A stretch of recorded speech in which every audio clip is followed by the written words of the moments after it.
cool to say for the intro. I'ma just let the song say how I feel like I'd give a rip for you. I had just graduated, but I had dibs on you. I wanna live for you. I hope we get to do anything that you want. I'd give an arm or a leg just to sleep in your bed. I'd give a rip for you. Nah, nah, nah, nah. I'd give a rip for you. I'd give a rip for you. Nah, nah, nah, nah. I'd give a rip for you. I'd give a rip to keep you in my life for every day and night until I die. And if you like, I won't ignite if it'll keep you by my side. Even let you drive my ride. If you crash, it's my ass, but I'm doing it for you, so it's alright. Even let you put your fingerprint inside my phone. Let you meet my mom and pops and walk inside my home. For you, I'd give the bomber's head, an arm, a leg, a bone. Go in depth, but just to Italy so you can roam. If I ain't got it and you need it, I'll get it by any means. Lord, forgive me, but I'll still even kill. I mean anything for you. I lose my mind sometimes. Baby, for you, I'm trying. I'd give a rip for you. I had just graduated, but I had dibs on you. I wanna live for you. I hope we get to do anything that you want. I'd give an arm or a leg just to sleep in your bed. I'd give a rip for you. Welcome to the Plug Podcast number 25. As I mentioned, we got Jordan Burns joining us on podcast number 25. What up, big dog? How you living? Good. Man, we had your brother on here not too long ago setting off the podcast. How's everything going for you and the family right now? It's good, man. It's good. Living good. You know what I'm saying? Working, getting back to school on Monday. So everything's been good. Man, school's kicking off on Monday. Aren't you excited? Yeah. I'm excited to go back to school. I mean, we got a quarantine once we get there, but I'm excited, you know what I'm saying? I've been home for a long time. Okay, so you're going on campus. Yep. So everything's going back to normal in a sense? Are y'all going to be in attendance? How you guys are going about school? Yeah, so basically their plan is to just have, like, different times for classes instead of having, like, everybody going to like a 120 class. There'll be multiple 120s. Like one will be at 120, one will be at like 245. Gotcha. Okay, so they're going to make sure they keep the volume of the classes correct, capacity. Yep. Okay, that's very dope. That's dope. So definitely good luck to you upcoming. We're going to definitely get into a lot more college talk here in a few minutes. Getting back over to your family as well. I know you're a big family person as well. Your brother, as I mentioned, Jiggity, was here like not too long ago. Tell me a little bit more about y'all's relationship and your relationship with your brothers in general. Yeah, you know, my dad, you know, it's three of us. My dad growing up really instilled, you know, the blood is thicker than water. You know what I'm saying, message to us. So, you know, since we was kids, we always gonna rock with each other. We always gonna fight for each other. At all turns, you know. My mom, same thing, you know what I'm saying. She instilled that in her three boys, so that's just how we rock, you know what I'm saying? That's good. Always. That's good. And that's how my brothers as well. It's more of a, you know, like we got our back no matter what. Like we gonna ride together no matter what, you know. So that's good. You know, that's how black households, you know, probably brought up because, you know, you ain't gonna have too much more outside of what you got, and they always preach them, hey, that's gonna be your best friend almost. It's gonna be your boy, you know. So that's good that you guys cut from the same cloth, you know what I'm saying? NBA started. Excited about the NBA filing quarantine. They've been off, finally back in. How you liking the NBA bubble action so far? Man, I'm loving it for real. I think, you know, it's showing kind of like the real hoopers who really going out there and getting it without the fans, without the extra, without all the, you know, things that come along with basketball. This is just roll it out, let's play, you know what I'm saying, whose five is better. So I love this. I mean, that's why you see these upsets and stuff like that because, you know, it's hard. It's hard when you don't have that energy and the same amount, especially guys who've been in the league for forever, you know what I'm saying? This is something that's never happened to them. So, you know, seeing how they react to playing these games definitely is I think a big moment just in the NBA period, seeing how good everybody is. And how do you feel about like the no crowd thing? There ain't no crowd. You know how you hooping, you know, a lot of times you really don't pay attention to the crowd, but you still hear the crowd, you feel the crowd. How do you feel about A, you know, them playing without a crowd, and B, you potentially not having a crowd as well playing? I mean, it definitely helps, I think, having the crowd there. The crowd definitely is energy. You know, positive and negative can help a player in the game. But I think, like I said, you know, you'll get to see who who really been putting in the work, behind the scenes, who don't need all that extra, who really just comes to put the ball in the basket. So for me, I feel like it's not going to be no different whether it's people up there or not. Yeah, there you go, and that's the right attitude to have. Because, man, I know LeBron had mentioned it's a different type of vibe, not having that definitely crowd is. It's definitely it's a real statement, like a definitely real statement. You can't even combat that. Yeah. It's the same, what I'm saying? It's not even the same type of energy, but that shouldn't dictate, how, what I'm saying, how you playing. You still gotta, you're in the league, you gotta work through that. So we definitely watching right now. The Clippers in Dallas about to take off. Definitely one of the better series out of the playoffs right now. Did you have opportunity to watch game one? No, I didn't even watch game one. Porzingis got ejected out of the game. I heard that. I seen that. I seen that on social media. I was like, it was a weak ass, I seen it. Man, I was like, come on, you can't be ejecting for that. But they end up going to lose the game. So, Clippers did what they had to do. Who you have coming out the Western Conference?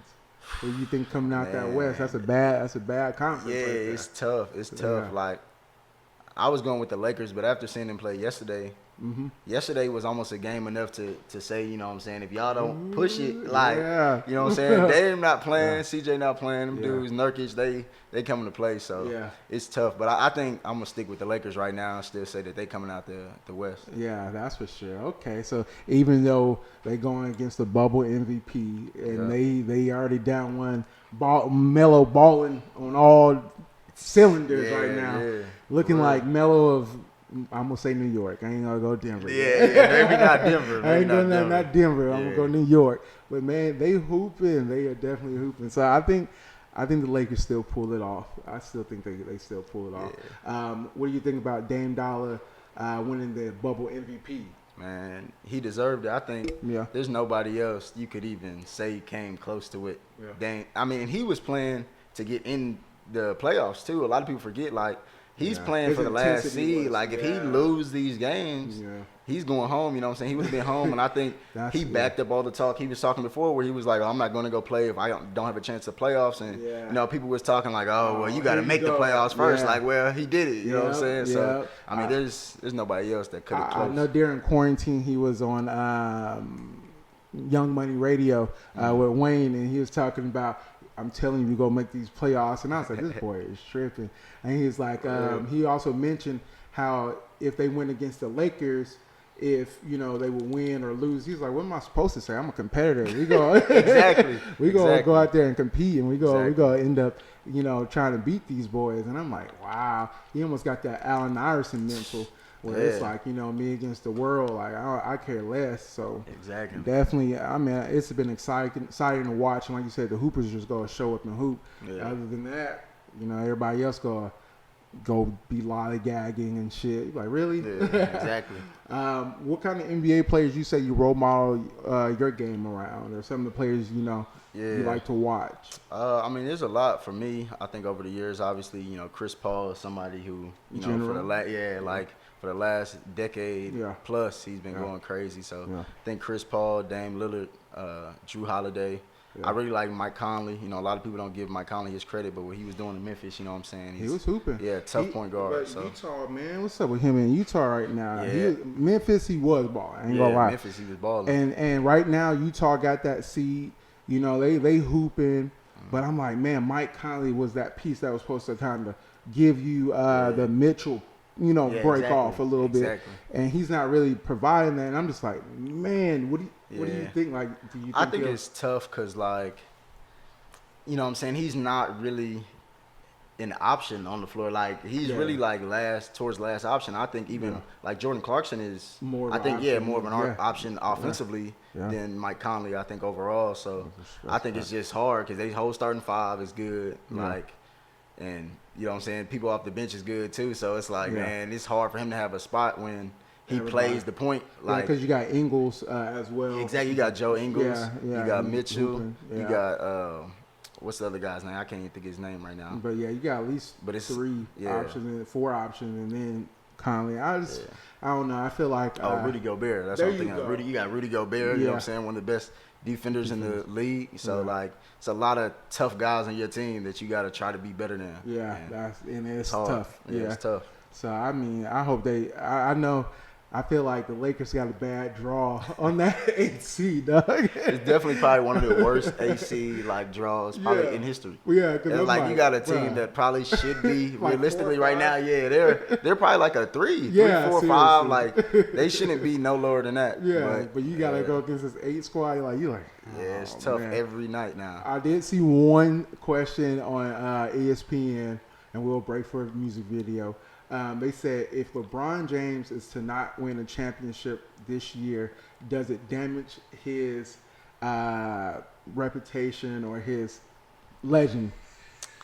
No, I don't think it's right that after all these years we can go back on his legacy. You know what I'm saying? It's like he's been too consistent for too long. Yeah. For you to say that. Yeah. Because he didn't win in a different environment than normal. You know what I'm saying? Yeah. All of a sudden his legacy takes a shot. So I think as long as he gets one more while he's playing, you know what I'm saying, one more ring, I think he might pass. I think that's probably enough to pass Jordan in my mind. He's not passed him yet. Yeah. But one more ring for me would be enough because it's a different, you know what I'm saying? I think after seeing The Last Dance, seeing all those things like that we didn't get to see, you know what I'm saying? Now you get to see a little bit more how the league was like back then, how things went. And I think with what LeBron's doing, if he win one more, that's enough. Yeah, he's done enough. What's that going to give him, 4? 4, yeah. I'll give him 4. That's enough for me. I think, I think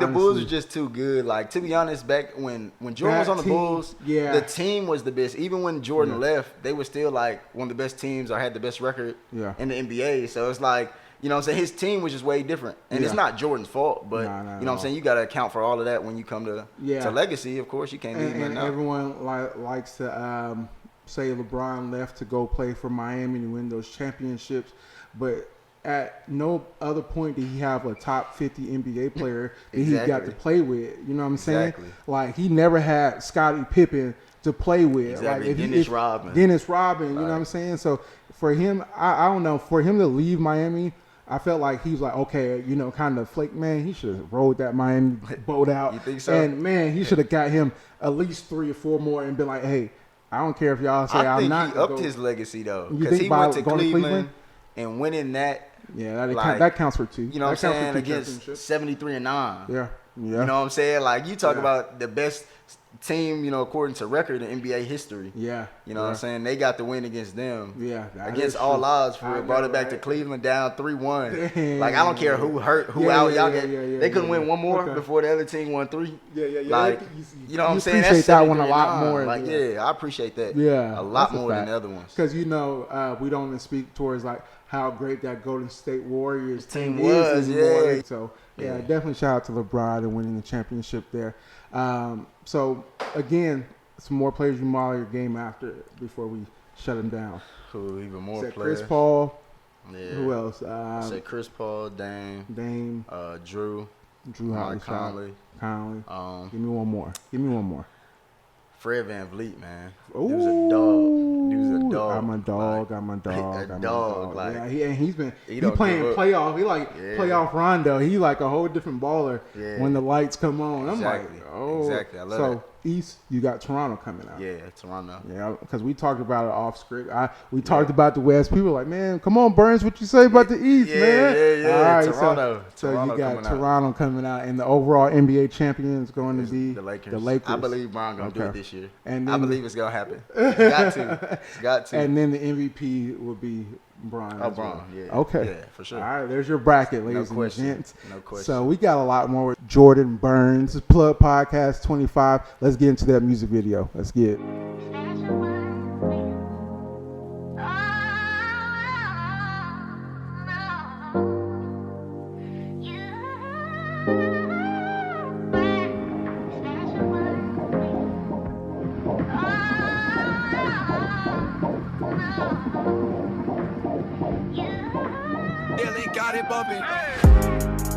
Falling in and out of consciousness, wondering if God made this a consequence.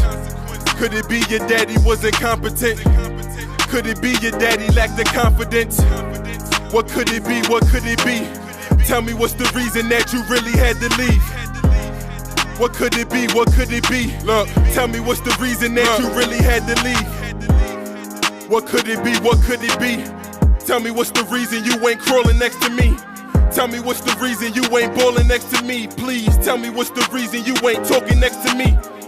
What's the reason you ain't burping on my sleeve? What's the reason I can't teach you about the birds and the bees? What's the reason I can't teach you say excuse me and say please? What's the reason I can't watch you walk on your feet from your knees? I got questions and they need some answers. How come I couldn't teach you all about your manners? How come I couldn't set you to a higher standard? How come you couldn't come to me when you need answers? I remember reading it from mommy. We ain't believing that you fell up out of body. We were supposed to teach you how to potty. I feel like I let you down, and for that, man, I'm sorry. Falling in and out of consciousness, wondering if God made this a consequence. Could it be your daddy was incompetent? Could it be your daddy lacked the confidence? What could it be? What could it be? Tell me what's the reason that you really had to leave? What could it be? What could it be? Tell me what's the reason that you really had to leave? What could it be? What could it be? Tell me why I gotta visit you. Man, them boys balling. Man, shout out King Cuts on the ones and twos, man. He's over here taking over my job and shit. God damn it. Welcome to the Plug Podcast number 25. We got Jordan Burns. Man, how you living? How's everything going? It's good, man. I'm living good, feeling good. Man, amen to that. Stay up. Definitely want to get this segment a lot more about you as a player, as a ball player, your mental. Let the people know where you from and what you representing pretty much. You went to Marshall High School, home 210.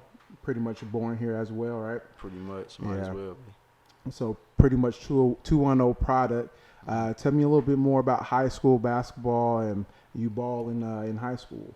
Yeah, so my freshman year at Marshall, we wasn't that good. Yeah. I was on varsity my freshman year, but, I mean, it's because, you know what I'm saying, our team wasn't that good. So, you know, my coach gave me a shot and decided to, you know, get me ready for kind of the future that was ahead because we had a lot of seniors on our team. Yep. But, yeah, that's a hard thing for you to swallow as a kid, you know what I'm saying? Like, hey, I got to take not as many shots, you know.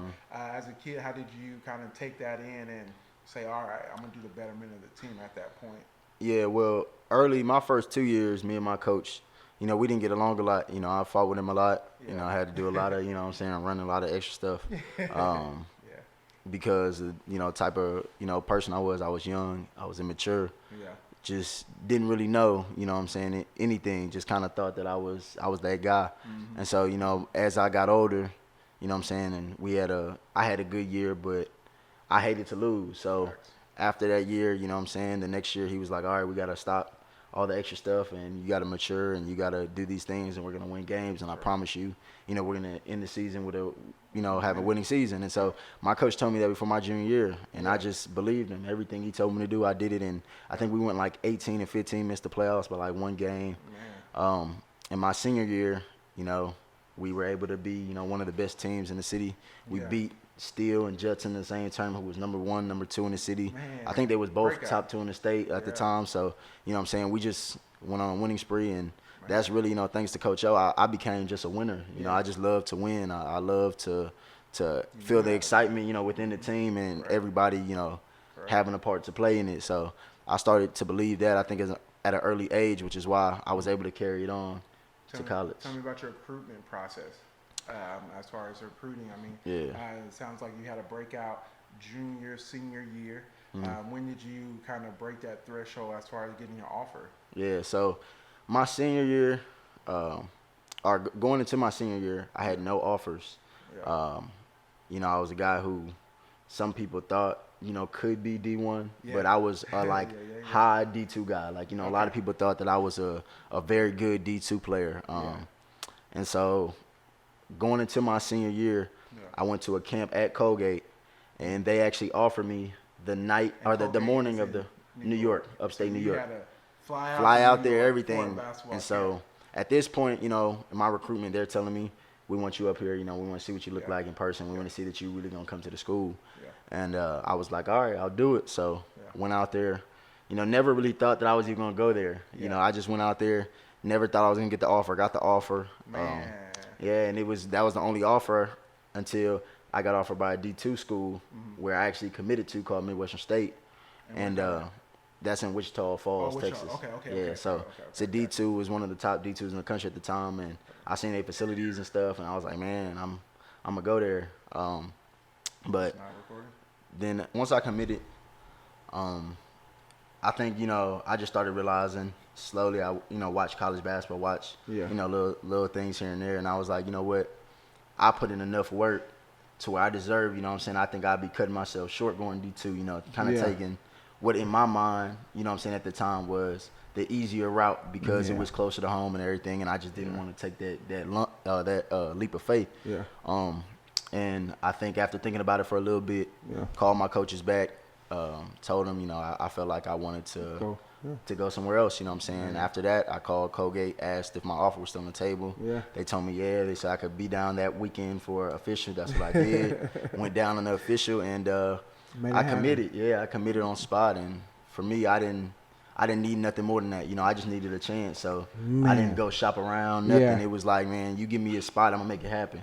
And that's kind of how I went about the whole situation. This is just like crazy to hear because San Antonio is just going to have that chip on our shoulder, I guess. That's just who we going to have to be.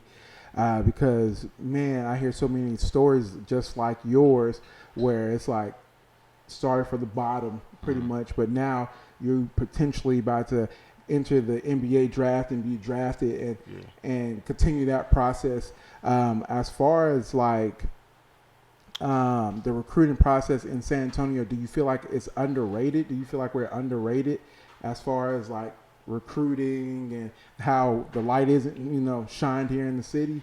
Yeah, I think in a way, definitely. I mean, I think Houston and Dallas, just because Dallas with Fort Worth and everything, they're bigger. Yeah, they're bigger. Both cities have more people. So I think they get recruited highly because of that. And I think we just don't have, history of great basketball players come out of here. So I think our generation now is trying to create that wave for, I agree. the guys coming after us. So, we can put our names in the league. And, you got the Jordan Clarkson and Prince and Roberson and all those guys. Yeah. So, I mean, the more that we can get in the league and show out for our hometown, we bring people to the city to show that, we have something to offer here in San Antonio. And this guy's really – going at it and doing it. That's what I'm saying. Doing it. That's what I'm like, man. It's like paving the way for it's going. Like you said, hopefully this generation is where it kind of turns a little bit more for us because Marcus King, he ended up having to go to a mid-major, lower major D1 and end up breaking the scoring title in 17. I'm like, bro, he could have probably did that anywhere you wanted the ball at. You know what I mean? Yeah. Maybe you had some other player where you're like, oh, you got to pass him the ball. But I'm talking about his competitive spirit, the ball and nature of it. Definitely. So, I mean, and we had Chris Ross. The list goes on. Ross, and Tony Crocker, Ben Uzo. All the older guys, man. Shout out to OGs. Shout out to OGs, man. Them OG Hoopers is all legends. Legit, you a legend too, man. Don't even run from that. Trying to be. You are San Antonio legend right now. You balling out there in Colgate. Killing these boys. You've been having a good-ass tenure with these guys as well. From start to finish, sophomore year, you guys end up going to the dance. Yep. Boy, tell me about that 35 points you put up to close that up. And you said your family was there too, huh, for that game? Yeah, my family was there. My brother was there, everything. It was a good time. I mean, going down that stretch of the season, I twisted my ankle. Came down on somebody in practice and I chipped the bone on the inside of my left foot. So originally it was, they were kind of telling me this season was probably done, you know what I'm saying? And for me, I've never been one of those guys. Like I was like, man, if I can walk on it, you know what I'm saying, I can play on it. So in my mind, that's what I did. First game back, I only had 2 points, couldn't really score, but had 12 assists, had my highest assist, total ever. And from that point on, I just tried to run with it. I tried to get better, try to stop thinking about it. And by the time championship game came around, I think for me, I just wanted it so bad. You know what I'm saying? Nobody could take it from me. Like me and my roommate Nell, shout out Nell. Me and Nell, we talked about it in the room every day, you know what I'm saying, about getting to the NCAA tournament and what I was gonna do the day of the championship and everything like that. So and it's funny because he was the guy, he was like, man, He told me the day before. He's like, bro, you might mess around and have 40, bro. And I was like, 40, you know what I'm saying? 40. Like, man, you know, I'm gonna try to get out there, but I'm gonna do whatever it takes to win. You know what I'm saying? And that's just the guy I am. You know what I'm saying? Is I just like to win. So I was like, you know what? If I get 40, so be it. But I'm, you know, so I'm going out there trying to win. Yeah. And so it ended up happening. Had a great game. Just went out there fearless, man, with nothing to lose. You know, we got whooped the year before, and nothing could be worse than getting beat by 30 on national television. Oh, I People mean, dancing in the stands. Yeah. Like, I mean, it was but, a lot. you know, you It was did a what lot. you did on your part to get there. You know what I'm saying? So that's definitely exciting. So your sophomore year to go dancing. Your junior year, you didn't go dancing. Yeah. So, yeah, that hurt a lot, definitely, because, like I said, you know what I'm saying, I pride myself on being the ultimate winner, on being the ultimate team guy. Yeah. And trying to will my team to victory at all costs. So I think for me, I put that all on my shoulders, and it really was on my shoulders because, you know what I'm saying, I had a chance to hit the big 3 at the end and tie the game. Y'all lost by 3 points. And we lost. So, you know, it is what it is. I put the chip back on my shoulder and just continue to work, continue to grind. So next year, my heart already burned for you, dog. I already know that flame probably ain't put it out. Oh, no, it won't never be. It won't never be. Man, so your overall goal, so you had a decision to make from not going dancing your junior year and potentially still being able to get drafted this year.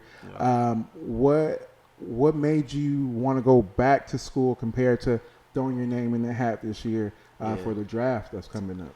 Well, you know, I feel like I had a great year. My team had a great year. I feel like this was just one of those times where, you know, it was time to kind of put my name out there and see where I was. Yeah. And I felt like, you know, this was possibly the year that I could be drafted. But unfortunately, due to COVID, you know, there was no real workouts, no combines, even up until this point now where I leave Monday. So there still hasn't been no combine or anything like that. So for me, I know I'm a guy that I got to get in NBA workouts and I got to show it, you know what I'm saying, every time. And I'm perfectly fine with doing that because that's who I am. You know, that's some who you guys, been, bro. They get to show it every night in the Big Ten and ACC and all that. But for me, I'm ready to show it, you know, in the combine. You know, I'll play every scrimmage game. I'll do whatever it takes because I know that's what I have to do, and I'm willing to do it. And because I wasn't able to do that this year, I feel like let me wait, get better a whole nother year, and go and do it next year in front of everybody. You know what I'm saying? And I love it.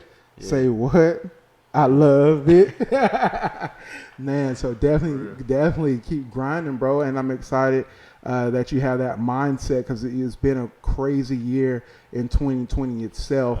And with you not going to the dance, knowing those 3 points, like you said, you manning up, taking those 3 points, you go have to triple that for me at the end when we get back to that dance. But other than going to the NCAA tournament next year, what kind of goals do you have set for your senior year of college, man? Graduating this year? Yeah. Okay, that's first and foremost, bro. That's number one. Yeah, man. get that so degree. Happy to get it. I did 3 long, hard years at Colgate University where, you know what I'm saying, ain't no walk in the park. So, you know, I might as well go back and get that. So that was a big piece of me going back as well because I wanted that piece of paper, you know what I'm saying, to say I did this last couple years. You get that bread off that. Yeah, exactly. So very get that prestigious free school education out there. But man, it's a lot of goals I have. You know what I'm saying. I want to win. You know, 3 out of 4 high major games for sure. Just continue to get better. I want to be the number 1 team in conference. Obviously, I'd be lying if I said I didn't want to win Player of the Year. I'd be lying if I didn't say, you know, that I didn't want to win the whole thing and go to the tournament and get to the Sweet 16. So I feel like, man, the team that we got is so good that, man, I can't even. It's even hard to talk about it, like, because I feel like with how good we're gonna be, it's gonna be real surprising. You know what I'm saying, to a lot of people, and you know, I'm one for giving surprises, so I'm ready for it. I want to shock the world. Man, so definitely excited to see you up and coming this senior year. And you heard it first here on the Plug Podcast 25, what this man was going to do. So when he's hitting it, don't act like it's crazy. I'm going to be reposting it and like, hey, he already said this. He already said this. I did. So definitely excited and definitely prayers up to you this season and then upcoming draft, man. Let's represent. That's for sure. For sure. For sure. What up? So definitely out there, grinding for sure, bro. This summer you've been putting in a lot of work as well. From start to finish, I've been seeing highlight videos from Don't Hype Me. So shout out Don't Hype Me as well, because y'all boys been working. Y'all call yourself the Breakfast Club. Yeah, the Breakfast Club, man. It's real, man. It's real. The Breakfast Club. Tell me a little bit more about y'all's Breakfast Club and how y'all boys getting up and down. Yeah, man. The Breakfast Club, it's real. To come in the Breakfast Club at 6 a.m., you know what I'm saying? You got to have a resume on file, you know what I'm saying? I barely got in, you know what I'm saying? For real. So that's like, for me, I'm the only real college guy that even hoop with them, you know what I'm saying? Yeah. And that's because they respect my game. And it's guys, a lot of those guys I've been playing with since I was young, you know what I'm saying? That go to the gym over there off, Babcock, off Babcock, all of that, you know what I'm saying? Medical Center, all that Bandera. So I've been hooping with those guys for a minute. So, you know, they know what I'm about. They know I'm all business when it comes to hooping, so they know I'm not coming in playing games and nothing like that. And, you know, I can really challenge those guys and make those guys better as well as they do for me. So yeah, I mean, you're working out with a lot of pros as well. Shout out George King, Crocker, Uzo, Uche. You got everybody, man. Ross, King. Y'all King, showing out out King. there. Tell me just what are you learning from these guys? I mean, a lot of these guys are professionals. Yeah. What are you learning from these guys going into the senior year? Man, I learned a lot from them. You know, the way they play, how hard they play, the chip that they still have. You know, even guys that's over 30 still the chip balling. Is like they was just in high school yesterday or something. You know, they still ready to prove themselves. And I think I pride myself on never losing that chip. Always making sure that my love for the game is always there. And just continue to work, just like those guys continue to work. So I think they bring me that, they give me advice whenever, I need something. They always looking out for me. So, those guys is really, they've been a big deal for me. You can go through this way. That's all good. But I was also going to ask you a little bit more about those HBUs. Like a lot of the newer kids are going to the HBCUs. How do you feel about those kids going to the all-black schools right now? Is that something pretty dope? Yeah, I think it's great. I think if you have the opportunity to go there and, turn with those schools up and really give it national attention and just, continue to show that black colleges are, just as advanced and just as successful as any other college. And I think to make us stop kind of referring to them as, lower divisions or, lower kind of, I guess, colleges, you know what I'm saying? Exactly. And like when you have those schools that are just as good as the Ivy League, you know what I'm saying? They have these great professors who have the same backgrounds, you know what I'm saying? And I think the fact that they don't get as much credit as, other high institutions is a shame. So I think definitely if you have the chance to go there and bring light to a HBCU, you definitely should. Yeah, definitely. And the last college question I want to ask you is about these college players getting paid.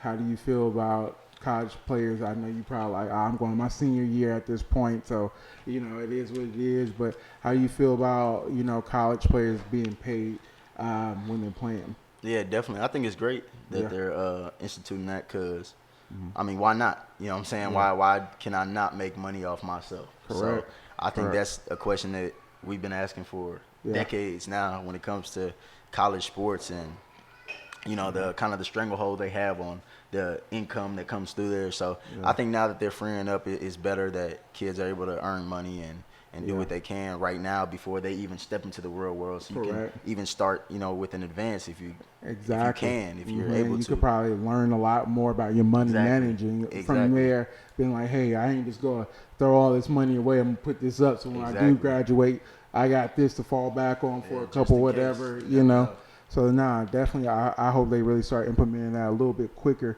as well. So, man, I'm glad that you were able to join the podcast. Man, we were able to cover a lot of ground. We're going to be back here again March, April. No, we're going to be dancing in March and April. So I'll see you again in June. Yeah. So we're going to be doing podcast number, I don't know what in June, but you go definitely fall back through here, bruh. And we're going to talk a little bit more before you jump into this league and start getting shit going, man. Yep. So definitely speak it into existence and make that shit happen. Amen. You know what I'm saying? Amen. any quick shout outs, any last words that you want to give the people that are plugged in with you right now? Shout out my family. Shout out Jiggity J Entertainment. You know what I'm saying? Management, promotion, whatever you need. Jiggity J Entertainment. My little brother, DJ Josh, man. He DJing at the well tonight. Yes, sir.